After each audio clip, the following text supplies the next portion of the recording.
విజయనగరం జిల్లా పేరు చెప్పగానే విద్యాల నిలయంగా ప్రతి ఒక్కరూ చెప్పుకుని ఉంటుంటారు. కానీ అలాంటిది ఈరోజు విజయనగరం జిల్లా వ్యాప్తంగా చూసుకుంటే ఈరోజు ఎస్సీకి సంబంధించినటువంటి పిల్లలకు కావచ్చు, అలాగే బీసీకి సంబంధించినటువంటి పిల్లలకు కావచ్చు, పూర్తిగా వసతి గృహాలే కరువైనటువంటి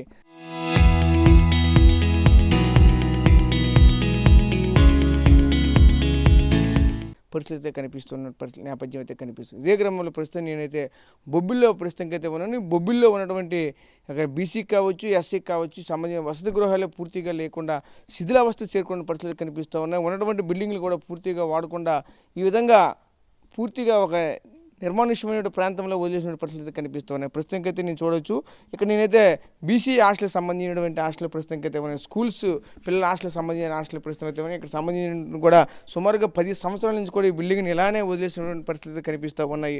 చూస్తూ ఉంటే ఆనాడు ఇదంతా కూడా కోట్ల రూపాయలు వెచ్చించి నిర్మాణం చేసినటువంటి ఇటువంటి భవనాలన్నీ కూడా పూర్తిగా శిథిలావస్థకు చేరుకుంటున్నా సరే ఇక్కడ ఉన్నటువంటి అధికారులు కానీ అలాగే ఇక్కడ ఉన్నటువంటి ప్రజాప్రతినిధులు కానీ ఎవరు కూడా పట్టించుకునేటువంటి వైన కనిపిస్తూ ఉన్నది. ప్రస్తుతం మనమైతే చూడవచ్చు. ముఖ్యంగా బొబ్బిలి అనేసరికి అయితే విద్యాపరంగా చూసుకుంటే ఓన్లీ ప్రైవేటు విద్యా సంస్థలకే మరింత బలోపేతం చేకూరే విధంగా అయితే ముందుకు వెళ్తున్నారు తప్ప కానీ ప్రభుత్వానికి సంబంధించినటువంటి బడులు కానీ ప్రభుత్వానికి సంబంధించినటువంటి విద్యా సంస్థలు ఏవి కూడా ఇక్కడ లేనటువంటి పరిస్థితి కనిపిస్తుంది. కనీసం ఇక్కడ ఇంటర్మీడియట్ కానీ డిగ్రీ కాలేజీ కూడా లేకపోవడంతో మరింత శోచనీయాంశంగా మారుతున్న పరిస్థితి కనిపిస్తూ ఉన్నాయి.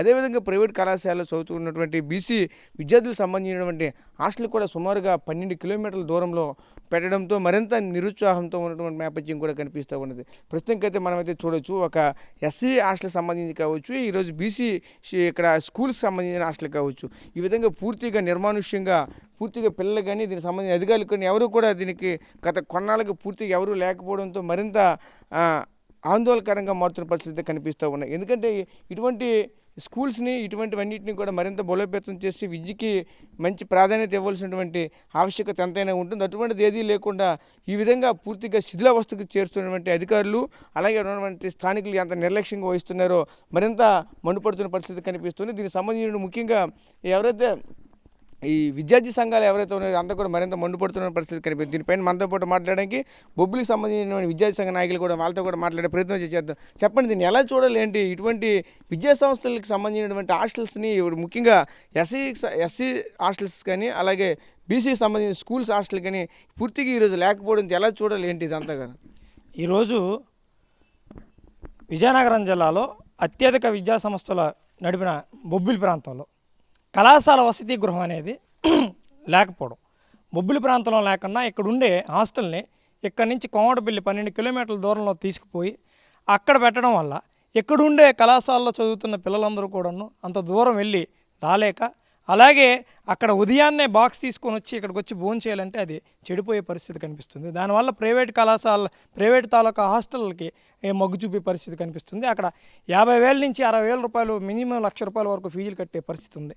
అలాగే ఏదైతే ఎస్సీ గర్ల్స్ కానీ బీసీ హాస్టల్ ఎస్సీ గర్ల్స్ కానీ లేకపోతే స్కూల్ పిల్లల హాస్టల్ ఏదైతే ఉందో బాలుల వసతి గృహాలు రెండు కూడా బొబ్బిలి పట్టణంలో లేవు. అలాగే ఇప్పుడున్న కాలేజ్ హాస్టల్ కూడాను ప్రైవేట్ బిల్డింగ్లో నడుపుతున్నారు. ఏదైతే ఈ ప్రాంతం ఉందో ఇది ఒకప్పుడు బీసీ బాలుల వసతి గృహం పిల్లలకి. ఇక్కడ ఉండే స్కూల్ పిల్లలందరికీ 100 నుంచి 150 మంది పిల్లల వరకు ఇక్కడ చదువుకొని ముందు తిరిగే పరిస్థితి ఉంది. ఈరోజు ఇది శిథిలావస్థలో ఉందని చెప్పి దీన్ని పూర్తి స్థాయిలో మూసివేయడం జరిగింది. దాని తర్వాత దాని తదుపరి చర్యలు తీసుకోకుండా దీన్ని డిస్మాంటిల్ చేస్తామని చెప్పి ఇప్పుడు వరకు చేసే పరిస్థితి లేదు. దీన్ని కొత్త బిల్డింగ్ కట్టే పరిస్థితి లేదు.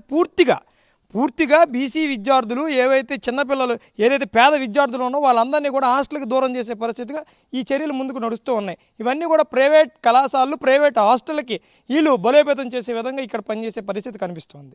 అలాగే మేము గత 3-4 ఏళ్ళుగా ఇదేదైతే కోమటపల్లిలో ఉన్న బీసీ హాస్టల్ ఏదైతే ఉందో దాన్ని బొబ్బిలికి తరలించి ఇక్కడ ఉండే విద్యార్థులకు న్యాయం చేయాలని చెప్పి ఇదేదైతే మూసేసిన హాస్టల్ ఉందో దీన్ని కళాశాల వసతి గృహంగా మార్చమని చెప్పి ఎన్నోసార్లు వినతులు ఇచ్చాం, ఎన్నోసార్లు కార్యక్రమాలు చేసాం. ఇక్కడే ఉన్న DBCA కార్యాలయం ముందు కూడా పెద్ద ఎత్తున ఉద్యమం చేయడం జరిగింది. కానీ ఇప్పటి వరకు ఏ ఒక్కరు కూడా పట్టించుకునేది లేదు. గతంలో చెప్పారు దీన్ని డిస్మాంటిల్ చేయడానికి కొంతవరకు నిధులు శాంక్షన్ అయ్యాయని చెప్పి, ఆ నిధులు ఏమయ్యాయో ఎక్కడ పక్కదారి పట్టినాయో లేకపోతే అసలు పూర్తిగా ఇది తూతు మంత్రం మాటలుగా మిగిలాయి అనేది పూర్తిగా అర్థం కాని పరిస్థితి. ఇప్పటికైనా అధికారులు అలాగే ఏదైతే ఇక్కడున్న స్థానిక శాసనసభ్యులు బేబీ నాయన్ గారు ఈ సమస్యల్ని ఏదైతే గుర్తించి గత 3 రోజుల క్రితం 4 రోజుల క్రితమే పారాదిలో కూడాను అక్కడ ఉండే స్కూల్ విద్యార్థులకి ఒక హాస్టల్ అనేది ఓపెనింగ్ చేయడం జరిగింది. అక్కడ చేశారో మేము స్వాగతిస్తున్నాం. అయ్యా పట్టణంలోనే ఉన్న ఏవైతే బీసీ బాలుల వసతి గృహం ఉందో అది పూర్తిగా నిర్వీణం అయిపోయింది. ఇప్పటికే 8-9 సంవత్సరాలుగా ఇక్కడ పూర్తిగా హాస్టల్ లేక ఎక్కడెక్కడికో వేరే చోట్లకి వలస వెళ్ళే పరిస్థితి కనిపిస్తూ ఉంది. కాబట్టి తక్షణమే ఇక్కడ ఉన్న హాస్టల్ పైన చర్యలు తీసుకొని ఇక్కడ హాస్టల్ నిర్మాణం చేసి ఇక్కడ ఉండే పేద విద్యార్థులకి ఇక్కడ ఉచిత విద్యను కల్పించే విధంగా ముందుకు తీసుకెళ్తారని మేము కోరుతా ఉన్నాం. అంటే ఇటువంటి హాస్టల్ ఇక్కడే కాకుండా ప్రస్తుతం చూసుకుంటే బొబ్బిలికి సంబంధించినటువంటి ఇప్పుడు మేము చూసాం ఆల్రెడీ ఎస్సీ సంబంధించినటువంటి బాలికల హాస్టల్ కూడా పూర్తిగా శిథిలావస్థ మూతపడిపోయిన పరిస్థితి కనిపిస్తూ ఉన్నాయి. ఎందుకు ఇంత నిర్లక్ష్య వైఖరి కనిపిస్తూ ఉన్నది? ఇక్కడ విద్య పరంగా వచ్చేసరికి మాత్రం బొబ్బిల్లో పూర్తిగా లేకపోవడం కారణం ఏంటి? ఒకవైపు చూస్తే ఇంటర్మీడియట్ కాలేజ్ కానీ అలాగనే డిగ్రీ కాలేజ్ కానీ ప్రభుత్వ సంబంధించిన సంస్థ లేకపోవడం గల కారణాలు ఏమంటారు ఇంతవరకు? మేము గతంలో కూడా ఇక్కడ ఉన్న ప్రభుత్వ జూనియర్ డిగ్రీ కళాశాల గురించి గత 10-15 ఏళ్ళుగా మేము పోరాటం చేస్తూ ఉన్నాం. ఇక్కడ ఏదైతే ఇక్కడ 7 విద్యా సంస్థలు అనేవి ఇక్కడ స్థానిక శాసనసభ్యులు గారికి అలాగే మాజీ శాసనసభ్యుల వారికి కూడాను ఇక్కడ ప్రైవేట్ కళాశాలలు ఉండడమా దేనివల్ల దీన్ని నిర్లక్ష్యం చేశారనేది మాకు పూర్తిగా అర్థం కాలేదు. ఏదైతే జగన్మోహన్ రెడ్డి ప్రభుత్వం వచ్చేటప్పుడు ఏదైతే 7 విద్యా సంస్థల్ని ఏదైతే పూర్తిగా ఆపివేశారో దాని తర్వాత ఇక్కడ ప్రభుత్వ జూనియర్ డిగ్రీ కళాశాల ఏర్పాటు చేయడానికి లేదు. అయితే ఇది నియోజకవర్గ హెడ్ క్వార్టర్ అలాగే రెవెన్యూ హెడ్ క్వార్టర్ కూడా దీనిలోని కనీసం ఒక ప్రభుత్వ జూనియర్ కళాశాల తీసుకురాలేదంటే ఇక్కడ ఉండే ఎవరైతే రాజకీయ నాయకులు ఉన్నారో వాళ్ళకి సిగ్గుచేటుగా ఉంది. ముందు అది చూసుకోండి. ఫస్ట్ ఇక్కడ ఎన్నో వందల మంది విద్యార్థులు ఇక్కడ కళాశాల లేక పక్కనే ఉన్న మక్కువలోకో లేకపోతే సాలూరుకో లేకపోతే భారతీపురానికో బాడింగ్కో పోయే పరిస్థితి, లేకపోతే ఇక్కడ ప్రైవేట్ కళాశాలలో లక్షల రూపాయల ఫీజులు కట్టుకునే పరిస్థితి కనిపిస్తూ ఉంది. ఇక్కడ కనీసం డిగ్రీ కళాశాల కానీ ఇవి లేవు. ఎన్నో విద్యార్థి సంఘాలు ప్రజా సంఘాలు పెద్ద ఎత్తున ఉద్యమం చేసిన ఎన్నోసార్లు గత ఎమ్మెల్యే గారికి ఇప్పుడున్న ఎమ్మెల్యే గారికి అంతకుముందున్న ఎమ్మెల్యే గారు సుజయకృష్ణ రంగారావు కూడా చాలాసార్లు మేము దీని మీద చాలాసార్లు కూడా చేయడం జరిగింది. కానీ ఇప్పటి వరకు పట్టించుకునే పరిస్థితి లేదు. ఇప్పటికైనా ఇక్కడ ఉండే పేద విద్యార్థుల దాకా గోడు విని ఇప్పటికైనా తీసుకొస్తారని కోరుతా ఉన్నాం. ఓకే, సో చూసాం కదా, ముఖ్యంగా చూసుకుంటే ఇటువంటి బాలుర వసతి గృహాలు కానీ అలాగే మహిళలకు సంబంధించి ఎస్సీ మహిళలకు సంబంధించినటువంటి వసతి గృహాలు కానీ లేకపోవడంతో విద్యను మరింత నిర్లక్ష్యం చేస్తున్నారు, నీరు గారుస్తున్నారు అంటూ కూడా చెప్పుకొస్తున్న పరిస్థితులు అయితే కనిపిస్తూ ఉన్నాయి. ముఖ్యంగా మనం చూడవచ్చు ఈ యొక్క ఏదైతే ఈ బిల్డింగ్లు ఉన్నాయో బిల్డింగ్లోని పరిస్థితి చూసుకుంటే ఈ డీబీసీకి సంబంధించినటువంటి బిల్డింగ్లుగా ఉపయోగిస్తున్న పరిస్థితి కనిపిస్తూ ఉన్నాయి. మనమైతే ఒకవైపు అయితే చూడవచ్చు ఇక్కడ ఉన్నటువంటివి ఇవన్నీ కూడా ఒకవైపు శిథిలావస్థ చేరుకుంటే మరోవైపు వీటిని ఓన్లీ ప్రభుత్వ సంబంధించినటువంటి కొన్ని ఆఫీసులుగా ఉపయోగించుకునే పరిస్థితి కనిపిస్తూ ఉన్నాయి. ఇలానే ఇంత నీట్గా ఉన్నటువంటి చూడవచ్చు ఎంత చక్కగా కనిపిస్తూ ఉన్నాయో. ఇక్కడ చూస్తూ ఉంటే ఈ బిల్డింగ్లు కూడా చాలా అఫీషియల్గా కనిపిస్తూ ఉన్నాయి, లోపల డిజైన్ చేసి చాలా బాగున్నాయి. ఇటువంటివి కూడా పూర్తిగా ఎందుకు ప్రభుత్వ సొమ్ముని ఈ విధంగా నిర్లక్ష్యం చేస్తున్నారో తెలియదు. కానీ పూర్తిగా సంబంధించిన అధికారులు కానీ ఇక్కడ ఉన్నటువంటి ప్రజాప్రతినిధులు కూడా పూర్తిగా పట్టించుకోకపోవడంతోనే ఈ బిల్డింగ్లన్నీ కూడా ఈ విధంగా పూర్తిగా శిథిలావస్థకు చేరుకుంటున్నటువంటి పరిస్థితులు కూడా కనిపిస్తూ ఉన్నాయి. చూడొచ్చు ఇంత బిల్డింగ్లు చూస్తూ ఉంటే చాలా చక్కగా కనిపిస్తూ ఉన్నాయి.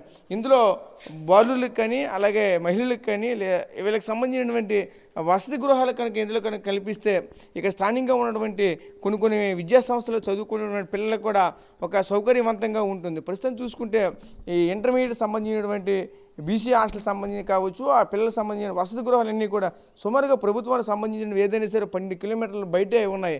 అంటే ఒక విధంగా చెప్పాలంటే ఒక విధంగా ఇదంతా కూడా అర్బన్ సెంటర్ అండి. ఆల్రెడీ ఇప్పటికీ ఇదంతా కూడా ఒక మున్సిపాలిటీ పరిధిలో ఉన్నది. మున్సిపాలిటీ పరిధిలో ఉంటే ఆ ప్రాంతంలో ఉన్నటువంటి ప్రజలు కూడా అందరూ కూడా చాలా ఎక్కువ జనాలు ఇక్కడ మోహమై ఉంటుంది. అలాంటిది ఈ ప్రాంతంలోనే ఇంతవరకు కూడా కనీసం ఒక ప్రభుత్వ స్కూల్ ప్రభుత్వ సంబంధించినటువంటి కళాశాల కానీ అదే దానికి సంబంధించిన హాస్టల్ కానీ లేకపోవడంతో మరింత శోచనీయాంశంగా కనిపిస్తున్న పరిస్థితి కనిపిస్తూ ఉన్నాయి.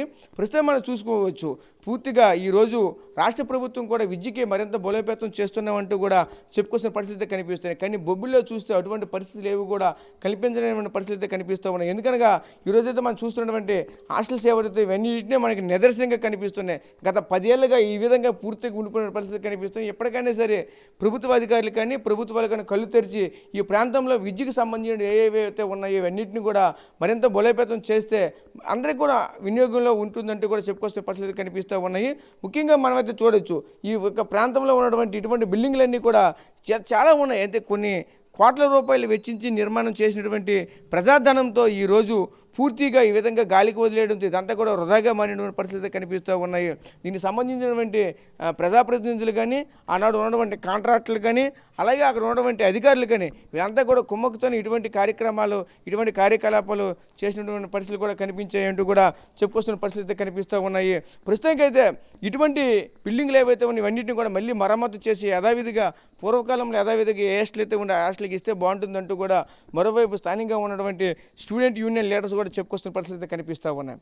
కెమెరా పర్సన్ నాయుడుతో రాజేష్, RTV, బొబ్బుల నుంచి, విజయనగరం జిల్లా.